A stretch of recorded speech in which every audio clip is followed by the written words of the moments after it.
Vea, pues seguimos. Ahora, si el régimen de Primo de Rivera de la dictadura se pudo mantener hasta el año 30, es porque en estos dos primeros años van a conseguir dos éxitos. Bueno, antes de eso, perdón, eh, decir que la Constitución siguió, no es que se derogara, la Constitución seguía existiendo, pero se suspendieron. Se suspendieron los derechos constitucionales y se suspendió la Constitución. Es como hay que ponerla en pausa y ya la recuperaremos después cuando el sistema se recupere. Por lo que os digo, porque al final se entendía que la dictadura era transitoria. Primero lo pones en pausa y luego ya lo recuperarás cuando se vuelva a conseguir los objetivos, que es acabar con el desorden, volver al orden. Bueno, dice aquí en el libro, menos política, más administración, pero que al final la actuación de gobierno era más improvisada que otra cosa. Bueno, ahora, ¿cuáles son esos éxitos que permiten que Primo de Rivera se mantenga en el poder? Pues va a conseguir que se restablezca el orden público, aunque ahora veremos de qué manera, y resolver el problema de Marruecos, que también veremos cómo se hizo. Pero también hay que decir que la economía en esta época estaba recuperándose, iba mejor, lo cual siempre ayuda. Cuando hay crisis internacionales, debilita a los gobiernos, cuando hay momentos de crecimiento económico internacional, pues también favorece a los gobiernos. Bueno, entonces vamos con el primero. Restablecimiento del orden público. 2.1. Restablecimiento del orden público. Bueno, la manera con la que la dictadura de Primo de Rivera acaba con el desorden social es imponiendo una política de represión. Declarar el estado de guerra para toda la zona que necesite ser ordenada. Declarar el estado de guerra, ¿vale? Casi 2 años de estado de guerra. Eso significa que los crímenes que se cometan se van a juzgar desde la jurisdicción militar, que ya hemos hablado de que es bastante más dura. Se van a limitar las libertades. Se entiende que como la Constitución está en pausa, los derechos constitucionales también se encuentran. Se va como parte de esto, a prohibir que no haya libertad de asociación o libertad de reunión. ¿Para qué? Pues para que los sindicatos no se puedan reunir, ¿no? O para que los partidos políticos que no se quiera, pues tampoco se puedan reunir. La prensa también se va a censurar. Esto se llama censura previa. Significaba que si tú querías publicar cualquier cosa, tenías que llevar, antes de publicarlo, lo tenías que llevar al censor y él ya te decía si podías o no publicarlo. Y si lo publicabas sin que te diera permiso el censor, te podían poner una multa. Sí. Incluso otras cosas son como consecuencias de implementación del Estado. Sí, son las medidas que se pueden tomar gracias a que se declare el estado de guerra. Cuando tú declaras el estado de guerra es legal hacer estas cosas, porque se entiende que es un estado de excepción. Esa es una situación excepcional porque hay desorden social y hay que frenarlo. Cuando se acabe ese desorden social se vuelve a la situación normal, ya no es excepcional. Sí, pero cuando se suspendiera, bueno, porque Sí, se suspende la Constitución y los derechos constitucionales. Sí. solo durante 8 días. Bueno, los derechos constitucionales es en este periodo y la Constitución va a ser en toda la dictadura. ¿Puedo continuar? Entiendo que sí. Vale. Bueno, lo que se hace al final es perseguir principalmente a la CNT, a los anarquistas. Si habéis escuchado o si escucháis el programa este que os he recomendado, ahí veréis que es que los anarquistas que actuaban a través de la violencia realmente eran actuaciones terroristas, ¿vale? No son defendibles de ninguna manera. Aunque tampoco sea defendible la mano dura con la que se actúa, pero claro, es que es la situación que hay en España, no se puede obviar que era una situación de crisis excepcional. Bueno, los locales y órganos de prensa de los anarquistas son clausurados.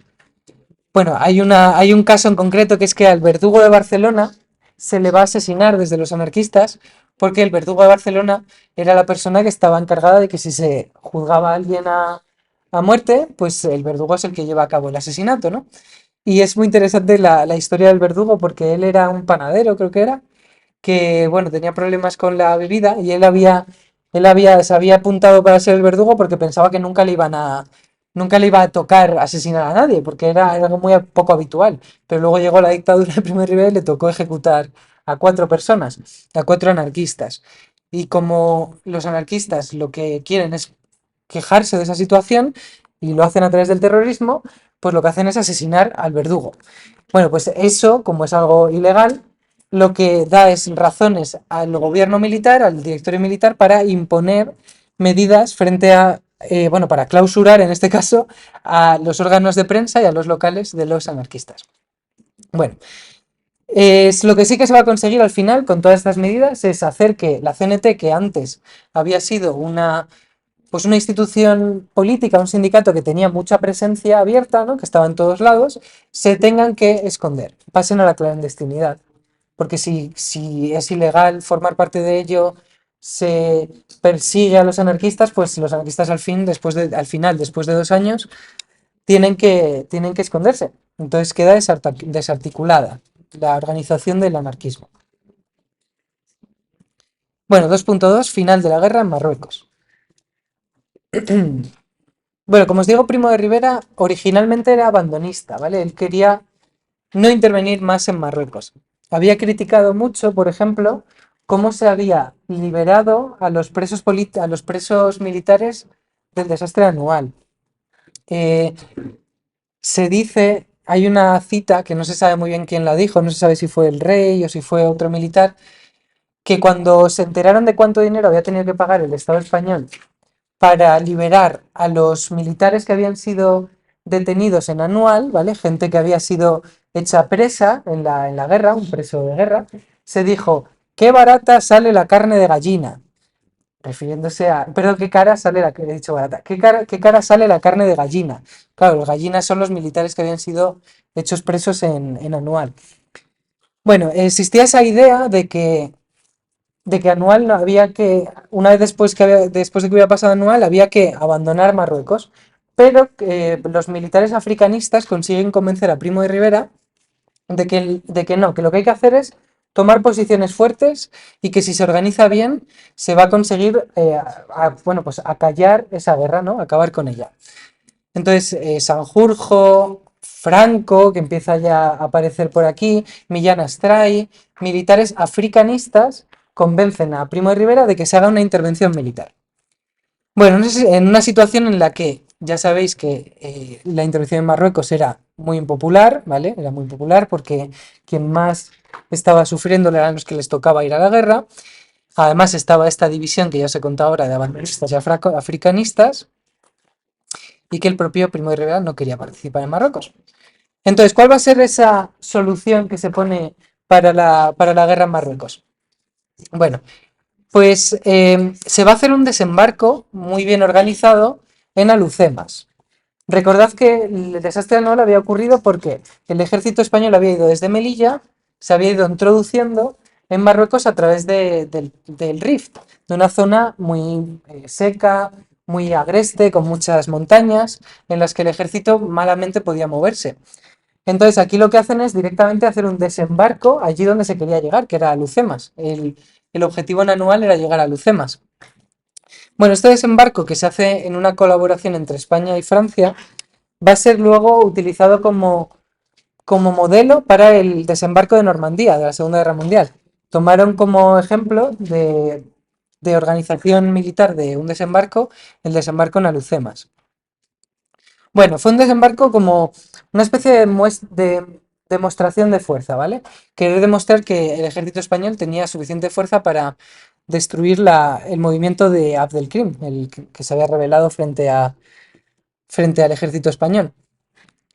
Entonces, cuando ocurra este desembarco, Abdelkrim va a presentar su rendición, porque va a medir sus fuerzas y va a ver que no puede enfrentarse.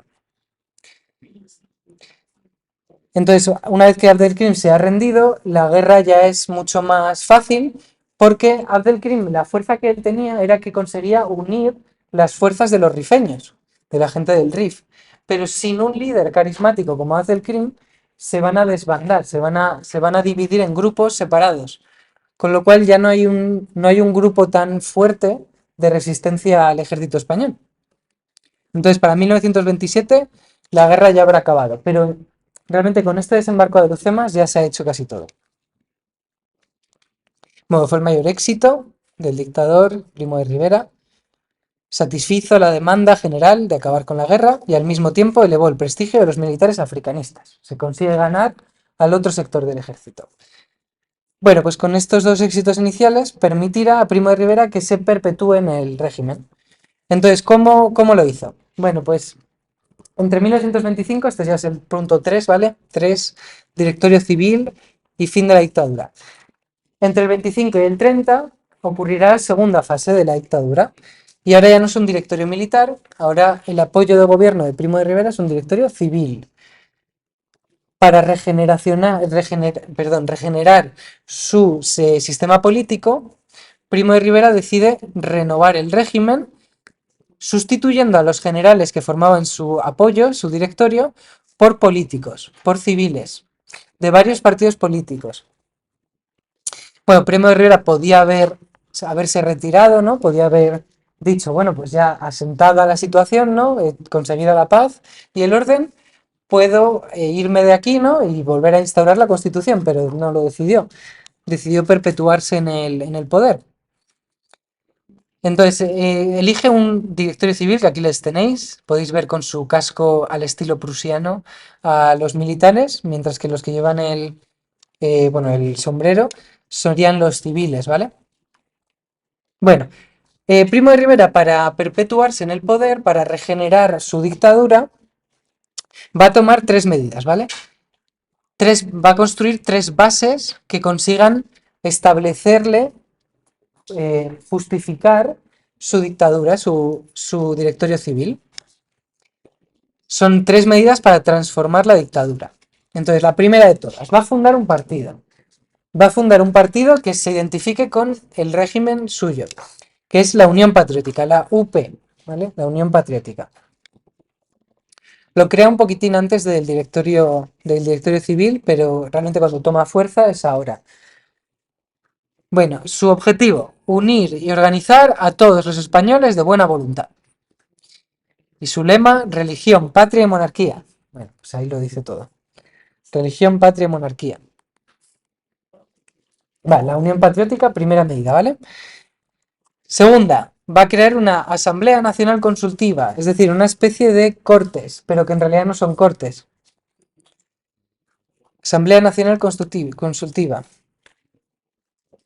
Bueno, el cometido de esta Asamblea Nacional Consultiva, que se hizo el edificio del actual Congreso de los Diputados, se hizo para esta Asamblea Nacional Consultiva.